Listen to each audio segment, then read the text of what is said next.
Hi and welcome to this month's episode of Chancellor's Chats. Today we have Ned Kehoe from DLF with us. Ned, would you tell us a little bit about yourself and DLF and what you do? Thanks very much, Lisa, and thanks for having me on your show this month. My name is Ned Kehoe and I'm working for DLF Seeds. DLF Seeds are in Ireland since 2015 and it's all seed that we're selling, from grass to beet to maize to cover crops, and that's what we're here to talk about today. I come from agricultural background. Wexford man. Farming a home for my sins, and all things agronomy and all things that grow out of the ground we're interested in. Well, we're going to test you now today. We're going to be talking about catch crops, forage crops, but predominantly it's going to be catch crops today. And I suppose, this is time of the year, the harvest is on, so it's time to start thinking about catch crops, right? So just tell us, quick explanation of catch crops, why you put them in. Yeah, so basically, like, catch crops, cover crops, they're virtually the same thing. It's just the way you say it. So catch crops, you're catching all the nutrients that's left over from the previous crop, and cover crops, you're creating cover for the ground. So you're basically putting a blanket over the ground like armour and protecting it from all the elements above that's going to experience between crops. So where you'd start is, it's going in, say, in a cereal rotation. So it's between your cash crops. So it's picking the right thing to suit you and doing it the right way that's going to work for you in your rotation. That's the big thing you need to focus on. So basically, you're just covering the ground and you're sowing different species that are going to suit what you're doing on your farm, and you're going to create a canopy of some description. Look at, obviously, where we are now. We're middle of August, very disagreeable harvest. Yeah, I'm still kind of arguably mid-harvest in ways. Oh, I'd say maybe 40% through harvest still. Farmers, maybe it's not their flavour of the month talking about doing this now already. Last straw on the ground. But definitely it's in season. There's plenty of it moving at the minute, and it's time to get your thinking hat on. So, like, from where we come from, and we're talking about, like, that farmer's putting in a cover crop or a catch crop, they're the same thing. Yeah. Cover crop, catch crop, same thing. So why would a tillage farmer think about putting them in? So basically, the line of thought behind it is, you want your soil to give you something in between your crops, okay? That's the first thing. There's also incentives there to do it. There's the acre scheme, which is out at the minute. So you have the fallow measure and you have the cover crop measure. It's a premium to maybe put it in. Yeah, I think it's €170 a hectare or something. So it'll well cover itself, and is part of the scheme. So you have to have that sown by the 15th September, and if there's stock on the farm and you want to graze it, you can do something with it after the 1st of January. But I suppose the big thing is, what's that going to add to you? Yes. So what value is that cover crop going to give to you? And I suppose the big thing for me will be fixing nitrogen, creating a cover, feeding stock maybe, if that's on the menu on your farm, but just minding the soil from erosion. Like, you're going to get I know we've got an awful lot of rain in July, and maybe we're not going to get a drop from now on, but more than likely we're going to have rain over winter. Yeah. So it's to keep your waterways right, stop soil erosion. So it's gathering all excess nutrients that's left. Yeah. It's just protecting the soil over a winter period. Yeah. It's also rooting system and stuff is great for the actual pan of the ground, isn't it? Yeah. So basically, like, if you look at some of the mixes where they're much more diverse, right? If you can, we'll come to that in a minute. But you have some of the tillage radish, that big buster that's going to break up the soil. And you know something? It's not really all about this big root. A lot of the finer roots, your clovers, your linseed, and all them sort of things, their finer roots will work much better on your aggregates. So basically, breaking up the bigger aggregates into smaller aggregates and then making it more available, making your ground easier to till, making your ground just much more friable for the following crop. Well, I suppose just going through, and this is the one thing that I suppose opened my eyes, there's actually a huge variety of cover crops or catch crops out there, and all of them do something different. Yeah. And I suppose, coming from a farmer's perspective, you see this lovely green crop growing in a field over the winter period. And you're like, oh, Jesus, sure, wouldn't it be great to get something to graze it or to do things like that? So every different variety of these cover crops give different things to the soil. Let it be, or to the farmer, let it give it, we'll say, nutrients for the soil, cover the ground, catch nutrients, obviously the premium as well, but it's also grazable and usable for stocks, isn't it? But even, let there be no premium. It's Yes. it's a brilliant practice. And even when you have to cultivate the soil after harvest, which many people have to do, putting in the cover crop, like, let you do anything is better than nothing. Do you know what I mean? Fair enough, yeah. Anything is better than nothing, even though there's loads of people just putting in some oats, that's fine. Yeah. Now, you have to be selective about what you're doing for your rotation, whatever, but anything is better than nothing, and that is my biggest kind of take-home message from cover crops. That Just don't leave that ground idle for that few months. well, like, you're leaving it open to everything else. Like, and I suppose there's one thing we're forgetting, like your weed burden. Like, sure, the amount of weeds that will come in, if you give it space and you're leaving the nutrients there, you're tilling it anyway, they're all coming up, along with your volunteer barley, and or wheat or oats or whatever your previous crop was, and that's bringing its own problems too. Your volunteers. So, like, you could have, say, a carryover aphid. Or you could have, say, a carryover rhynchosporium.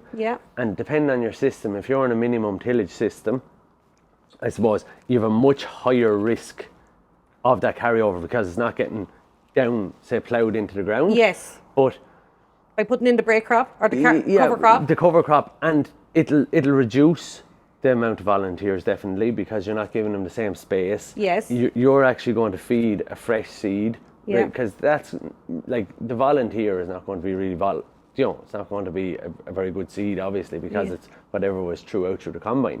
But some of them will strike, absolutely. But, like, I suppose some people, and I've seen it in the past, if you really want to get the best out of your cover crop, treat it like a crop.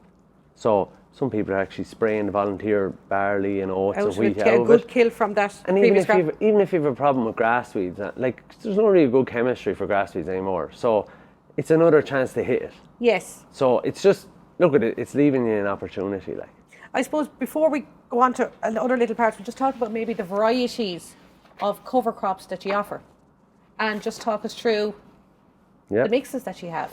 So I suppose, look at Gloss, the previous scheme, 4 acres would have brought on an awful lot of cover crop usage. Look at it, it's like anything. When you start out, you're not aware of a lot of the other things. There was some pioneers in the country that have been doing it for 20 years, absolutely.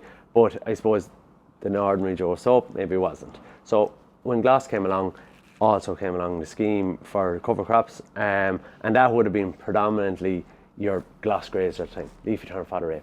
Absolutely nothing wrong with it, better than none. The things have advanced since there. Also, I suppose when you come to price, it's probably the cheapest thing you can do. Yeah, and it ticks all the boxes in ways. It ticks all the boxes, absolutely. And the other thing is, if you have stock coming in on the farm, or you have your own stock, if there's something else going on the farm, if you could, back then it was tidied up from December, now it's pushed out to January with the new scheme, but, like, it was a no-brainer.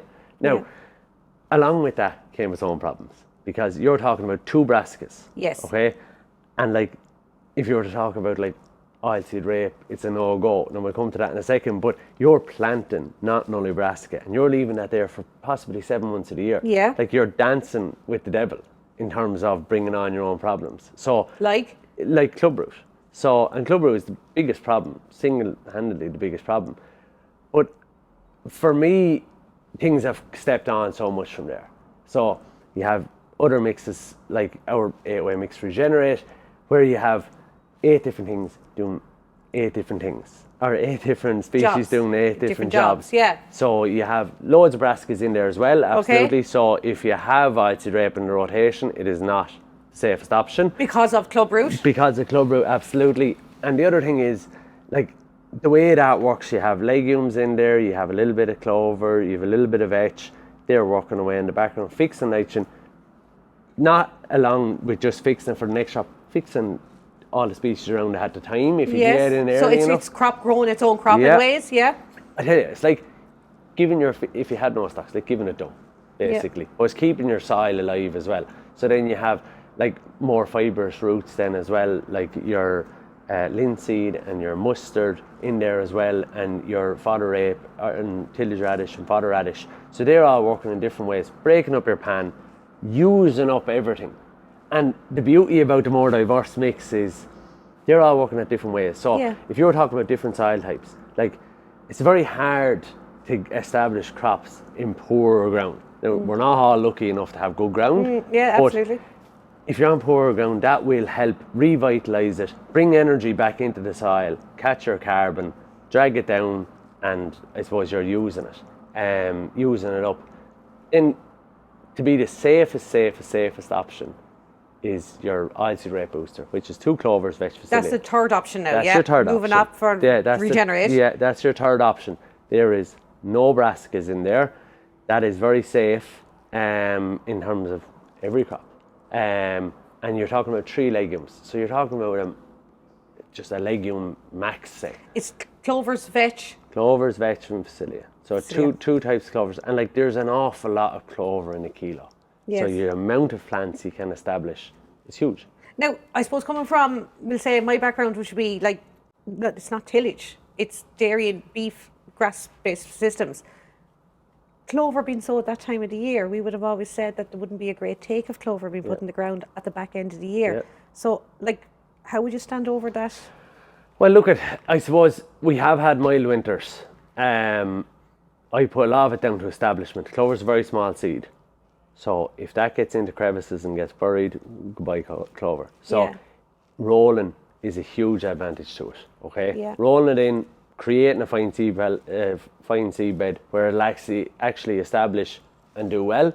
Yeah. But yes, you're right, it's the wrong time. But if you were to sow a clover mix, 1 kilo, 2 kilos, 3 kilos, you're sowing 6 kilos to the hectare here. Like, do you know what I mean? So like, it's still like nearly a red clover silage sort of scenario amount of clover. That's a lot of clover. And like, these are annual clovers, so they're really vigorous. They want to get going fast. Plus, it's a short life They've only for one that year. crop. They've only 1 year. They don't even have a year. Like, it's like a battery. Do you know what I mean? Yeah. So they're going to get going a lot faster, Lisa. So that's going to have a massive benefit for that short period of time. Yes, it can be hard to establish them, absolutely. But when you bring the roller into the situation, it's a game changer. Do you know what I mean? And treating it, as I said, treating it like a crop. You're trying to do as good a job as you can on it. Well, just before we go off those as well, I'm actually going to summarise on the 3 products because they are available. DLF have put these together. They're available in Daltons. And just to know exactly what the options the farmers have. So firstly, there's the Acres Grazer. Does exactly what it says in the tin. However, it's full of brassicas. Can't be followed on by oilseed rape. Yeah, or even anywhere in this rotation, Lisa. So just take no chances. And like, even if, in time, you might want to rent your land. Like, you're actually devaluing your land because now you have an oilseed rape person potentially to rent a farm off you. It's a no-go for him because there has to be a vegetable farmer. Yes. Do you know? And am I right, Club Rouge lasts in the soil a long time? I don't have the figure about a long time, Yeah. It's kind of one of those unknown. It can last for a long... And like, even within... A lifetime. Yeah. But even within the cover crop, like, your cover crop is now going to get it. It's not just your oilseed rape. So like, I have seen it on farm where people were in gloss grazer for 7 years. And like, this brassica is in it for 7 months of the year. Now the crop is actually suffering with it, the cover crop. So every time they put the break crop in after their cereal or their cereal, they're going to get Club Rouge in it again. Well, look at or it won't take. Yeah, well, it's not a definite get it because there's so much more to it. Your soil type, your drainage, your pH, they have a massive part to do with it. But like, I suppose you don't take these chances either. So then we're pushing along from the cheap and cheerful, the Acres Grazer. A little bit more expensive. Moving on to Acres Regenerate. And that's the 8-way mix, but it also has brassica as well. It also has brassica, but I suppose it's very, very diverse. So like, if you're coming from grazer, you will see a much better big benefit because you have legumes there. So they're obviously going to feed the soil. They're not just mopping up what was there. So you're going to see a huge turbo effect, say, from one to the next. And like, it is a little bit safer, but you're still a lot of brassicas. And then your third one, which is Acres Oilseed Rapes OSR Booster. Yeah. And that's the one that I suppose is the one that it's safe for any crop to follow on. Anything. And like, you're so much legume. Yes, it is the most expensive, but like you're getting great bang for buck. Like, you know, Yes. look, it's a personal favourite of my own, even coming from a sheep background. But like, you know, it's doing a lot for your soil. Like it may be money to terms a little bit more expensive, but what you're getting out of it is Long going to give term, you, yeah. it's an investment. Well, it's safer. Like, you're kind of protecting your farm for your next generation, Yes. say, or whoever is coming on after you. You know, that's the way I'd look at it personally. That's it. So that will bring us on to maybe Establishing. how do we sow it? How do we establish this crop? You know, under good conditions, bad conditions. Yeah. What's your advice Well, there? look, I suppose the big thing is you can do it loads of different ways. I've seen loads of creative minds over the last few years in what ways to do it. I've people with applicators on the back of headers of combines doing it that way. Brilliant. Obviously, seed-side contact wants to be done. So, like, in my eyes, a disc or some way of getting that seed into the ground. Don't bury it, but get it into the ground or close to the top of the ground. So disc and an applicator, there's loads of applicators out there. Sometimes people actually have them fitted on their machines. There's loads of machines there for it. It's like the same way you might grow grass seeds Exactly. or yeah. Exactly. Some people even sow with a corn drill. The drill is there, doing ahead of it. It is kind of important to roll it. Absolutely. Like any Anything, any establishment of crops. anything. And like some of these things, like a tight environment, like vetch wants to be. If you sometimes I get the phone call, I say, none of the vetch struck. I said, well, first thing, walk to the headland, because if it's on the headland, it means that wasn't tight enough out in the field. Yeah. And that's, you know, it likes it. It doesn't like It's just soil seed seed soil contact. contact, yeah. And that's a big thing. So like you can do it several different ways. We've loads of people direct drilling. We've loads of people companion cropping, which is an art of its own. Where Explain a bit more at companion cropping. So companion cropping, like there's people say with oilseed rape. So they would sow buckwheat with it and clover with it. Yeah. So what buckwheat will do will protect the oilseed rape at the start. Lovely. Okay. Pigeons seemingly don't like buckwheat that much. Very good. So they'll keep it away. And buckwheat as a species will harvest the pea. So it'll actually harvest pea from the ground. Pea as in phosphorus, yeah. So it'll harvest the pea and it'll bring it to the soil, okay, make it available for the next plant. So people sow that with oilseed rape, and that's common, maybe not common, it's been done in pockets around the country. I suppose you have a whole other chemistry end of it, which I don't know enough about what you can use and what you can't use to spray your oilseed rape with. And then people put in clover with it. So the clover is actually feeding your oilseed rape. Brilliant. So then when you harvest it, then and then people are direct drilling into that and keeps going on. But yeah, companion cropping is becoming more. It's still very small in the grand scheme of things. It's a very small percentage still, but it's definitely becoming more. Absolutely. So then, right, you have it sowed, rolling. Roll it. Obviously, that time of the year as well, sometimes the weather breaks. Can do, yeah. Probably won't this year considering how much rain we have. Yeah, it's but going to stop some stage, yeah. 90% of the time, being honest, it probably breaks sometimes when these cover crops are going down. Yeah. Rolling sometimes doesn't always Well, a roller be an option. roller is the most dangerous tool on the farm. Yeah. It's the best thing. It's like Marmite, like, you know, you love it or you hate it. So like basically the roller is Never just... thought of a roller in that way, yeah, Ned. but like I have been to so many reseeds where a roller has killed it. I've been to so many fields of corn where a roller has killed it. And I've been to so many other fields where a roller has made it up. But that's rolled under... In good conditions. Yes. So, and it can be rolled, under, for the want of a better word, nearly mauled in or compacted or... yeah. But roll it. And if you are going to roll it in good nick. So that's... But there's no point dragging a roller through it under bad conditions. No, for the sake of it, no. Leave it at home. Leave it at home, yeah. But if it's potentially possible Yeah, to roll if the opportunity arises, do it. The other thing is, if you have a lot of volunteers coming after, so it is a bad harvest, okay, realistically there's probably a lot of seed after hitting the ground.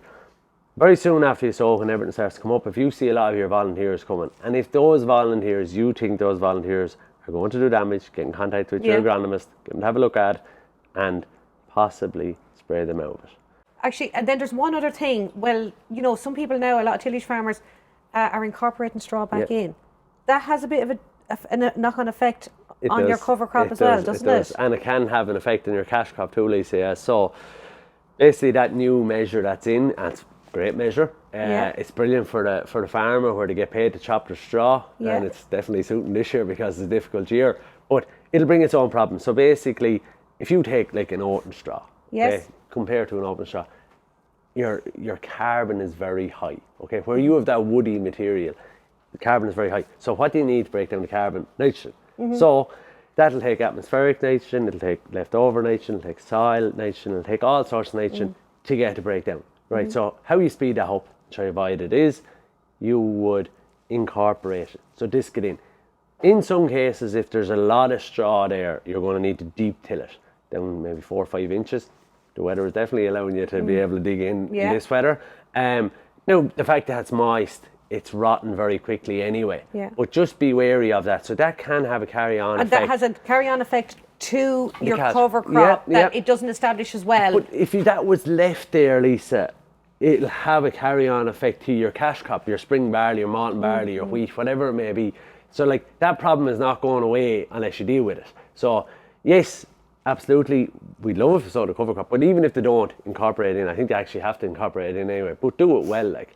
But that will affect, so if you're talking about whatever available nitrogen is there, you're not going to give your cover crop any bag fertilizer, right? So what you're doing then is you're robbing from that potential, because the nitrogen that's there, there's so much more straw there, that's going to be used to break down the straw, and it's going to, your seed is going to hit the back foot and it's not going to get established, because the quicker you have that established, the quicker it's covering the ground, protecting it. So if you're chopping straw in, try and incorporate it as much as possible into the soil to give, as possible, to give your catch crop every benefit of working for you again. Like you're getting paid for it, like, so you do a good job on it as best you can, like, you know. And it'll definitely reward you in the long run. Very good. You know. We're just going to move on to just a very small amount about forage crops, we'll say. I know it's a bit late in the year in ways. But we've had a bad July. A lot of it goes in maybe around July. Yeah. So you're moving into the 15th of August now. What, like, you know, for lads that maybe like to have it every year, or they have it put into their plan or their rotation, what would you suggest to them now? Well, look, there's a couple of worries there at the minute. So if they're going into lay ground and not into, just be careful of slugs. Like, you're in this wet weather, it's going to be, your slug intensity is going to rise a bit. So just be wary, keep an eye out for slug damage, put out a couple of slates off a house, put a few breadcrumbs in under it, keep your counts up. Maybe you'll have to improvise with pellets, maybe you won't. In terms of selection, what you can do, it is getting on the edge of late for kale. Okay? Yes. There's kale still going in. We are in a peculiar moment, I suppose, in weather where it is very mild still. Your growth, if you can get established, like, obviously your potential is going to be knocked a little bit, and it's a big investment. It's expensive. So then you can move on to maybe like a hybrid if you wanted to go something. So cross between kale and rape. So your interval type product, something like that. That'll do. And then if you wanted to maybe lessen your cost again, then potentially you could just go on to a straight forage rape. But there's nothing wrong with sowing your acres grazer either, leafy turnip fodder rape. There's nothing wrong with that. Plenty of options there. So if you're on fresher ground, that'll grow away grand. I suppose the thing is, if you had maybe a slurry there, if you were on a stubble and everything was okay, if you had to spread it on that land, if you spread that on the stubble before you incorporate it in, and then sow your crop, your forage crop or whatever, like, that'll have a massive benefit and it'll save you buying fertiliser for it. So Ned, we have the cover crops down. We have the forage crops down. Just moving on to a little bit about grazing. So like, obviously, like, be wary of grazing them too, like, you know, you'll want to lie back and whatever like that. I like grazing for your ones in acre scheme, so you can't graze them until the 1st of January, so your window is short, so you'll, you know, stuff will be starting to come to flower and that, so you'll want it done before then. And when they come to flower, stock? Stop then, Stock out? Stock out. The story. And it's the same with your forage as well, like, you know. Absolutely, once they come to flower, out. So just be careful of your minerals and stuff like that. So talk to Lisa here in Daltons and she'll tell you about all your minerals, which are... And a little bit of fibre as well today, a little bit of silage. Yeah. And just be cautious of that. And again, though, like the flowering thing, because we know guys that they quickly go to flower as well at times, some don't of them they? will, like some of your 8-way mixes and stuff, they'll be going in 12 weeks. So just like, be very conscious about when it goes to flower, get the stock out. In their selection process, they wouldn't be selecting that then for that, like, do you know what I mean? Fair enough. So but they can be grazed, absolutely, if they're not flowers, absolutely. Lovely, that's great. Well, Ned, thanks for coming today. Huge amount of information there. I hope it helps any farmer out there, the tillage farmer, maybe the grass farmer that's putting in the forage crops as well. Of course, all of the mixes, anything we talked today is available through Daltons. DLF and ourselves are great friends. Ned is always there for a little bit of advice if you need it. So just ring any of us and we'll get you to Ned if you need him. And we'll talk to you another day on another Chancellor's Chats.